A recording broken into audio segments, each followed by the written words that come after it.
Hello, John Carroll. I'm Luis Jimenez. And I'm Chris Burrell. And this is Beyond the Headlines, JCTV News. Now, first we have a story conducted by Hallie on Margaret Ann Payne, who is actually competing in the Miss Teen Alabama. Hi, it's Hallie Baker here, and today I will be interviewing Margaret Ann Payne to hear about her pageanting. This year she tried out for Miss Teen Alabama. Here are a few questions. First, what made you decide to compete? Well, I was 7 years old when I first started getting into pageants, and I think I did it for fun, but also it's very good for your future because a lot of people just think, it's just a pageant, but actually I think it really prepares me for the future when I have to interview for a job. It just really prepares you for that and having the confidence to get out and be who you really are. Yeah, definitely. So how have you prepared? What is your best prepared pageant, I guess, that you've done? I would definitely have to say this one. This is definitely the biggest pageant I've ever done, so I had to get a lot of help from a pageant coach named Don, and he just really helped me. He designed all my clothing, so I think I would definitely have to give all that credit to him. So. That's awesome. Okay, and what does the competition entail? What did you have to do during the competition? Well, it's in Atlanta, Georgia, so we first get there and we have to do different activities together, like going to World of Coke and autographing cards for kids and people that are there. And you have to have fun fashion, you have to design clothes for that, you have to have evening gown, which is like a big gown, interview, and an interview. So it's a lot. Wow.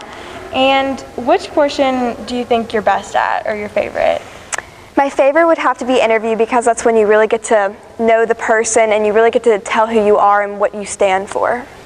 And which is the hardest for you? Probably evening gown because it's so hard to walk in that dress and those giant heels. Oh my gosh, so yeah. Yeah. Okay, and lastly, how can the John Carroll students support you in your pageants, do you think? Well, a lot of times I have online voting for like people's favorite, so they can always go and vote online for me to be chosen for people's favorite. Well, that's awesome. Yeah. We all wish you good luck, and we hope you continue in your pageants. So thank you so much. Thank you. Thanks, Holly. And up next we have Deja with the weather. What's up, JC? This is Deja with your weekly weather. Thursday we'll have a high of 83 and a low of 54 and a 10% chance of rain. Friday we'll have a high of 74, a low of 45, and a 0% chance of rain. And Saturday we'll have a high of 74, a low of 46, and a 0% chance of rain. Sunday we'll have a high of 76, a low of 45, and a 0% chance of rain. Monday we'll have a high of 75, a low of 49, and a 0% chance of rain. Now here's a fun fact about the weather.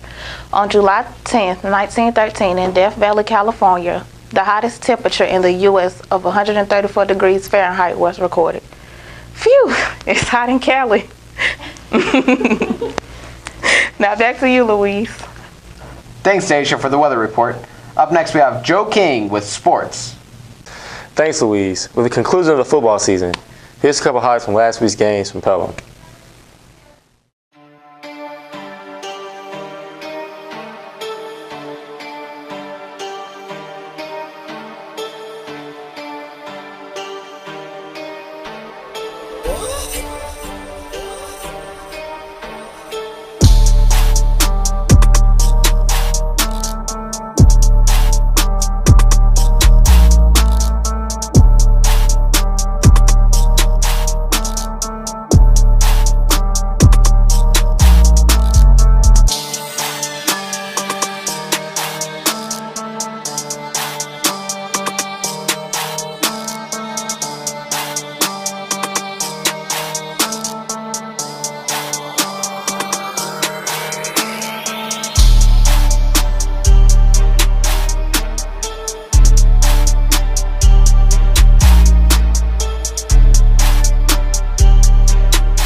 other news, our cross-country team have a meet tonight at Spain Park. Try to come out and support them.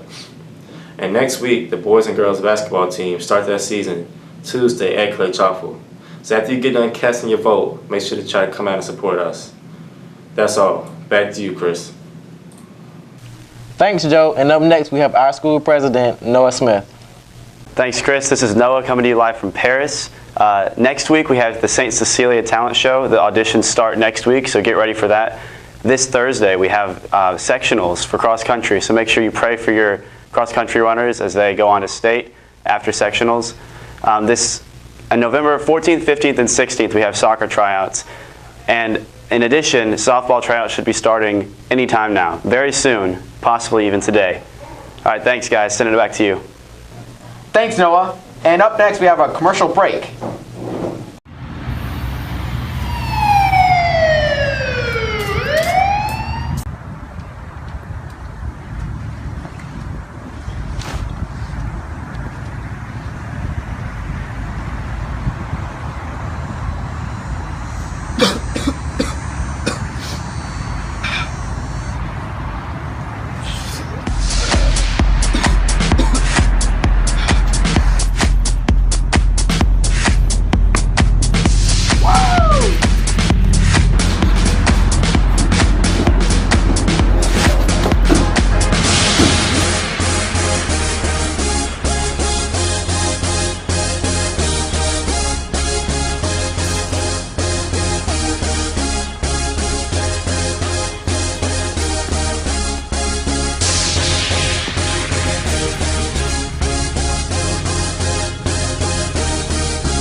I'm a doctor. Don't smoke Mary Jane or you're insane.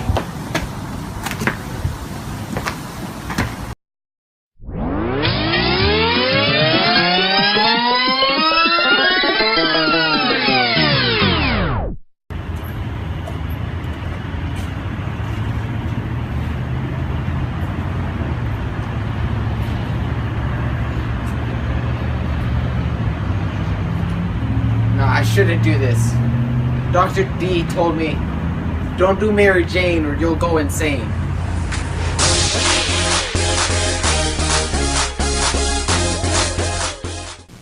Welcome back. And before we continue on to our next segment, I want to share with you the verse of the week. It comes from Ecclesiastes 3:12, and it goes like this. I know that there is nothing better for them than to rejoice and to do good in one's lifetime. Very inspiring. Yeah, thanks, Luis. And up next, we have Will with a movie review. Thanks, guys. And this week, I'm going to be reviewing the movie Dear Eleanor, which is a movie about two girls named Ellie and Maxine who decide to go from California to New York to visit Eleanor Roosevelt because they got a letter from her in the mail. Except it wasn't from her. It was from a friend pretending to be her. Their entire journey is based off of a lie. On this trip, they decide to pick up a few interesting characters to tag along.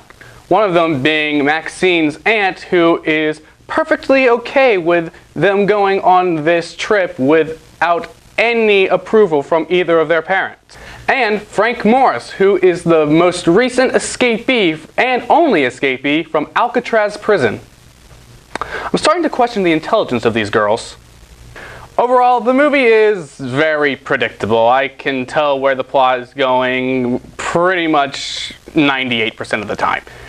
And it has some good humor elements in it, but it's hit or miss for the most part. However, the movie isn't entirely predictable, as the end is quite surprising when you see it, and I thought that it was pulled off very well. And the acting in this movie was also, I feel, very well done, and I think that the actors portrayed the characters they were meant to portray very well. Overall, I'm going to give this movie a 7.8 out of 10. Back to you, Luis and Chris. Thanks, Will. I actually enjoyed that movie myself. And up next, we have Kyla with a review on the pros and cons of social media. Sorry, I was checking my Snapchat. Speaking of Snapchat, let's see the pros and the cons on social media. Here are some of the pros. You can make new friends, communicate with old friends and family. You can connect with students and other educational systems. Colleges can recruit you if you put your videos up for sports. And you can get a fan base for your YouTube, Instagram, Facebook, and try to make a name for yourself. Here are some of the cons. Cyberbullying, gossip and talking about each other, even posting inappropriate pictures or statuses. And the most important to us high school drivers is distracted driving. Be careful, JC. Be careful what you post. Just because it's deleted doesn't mean it's gone forever. Back to you, Louise and Chris. Thanks, Kyla. Let's all remember not to text and drive. Yep, and that's all for this week, folks. This has been JCTV News Beyond the Headlines.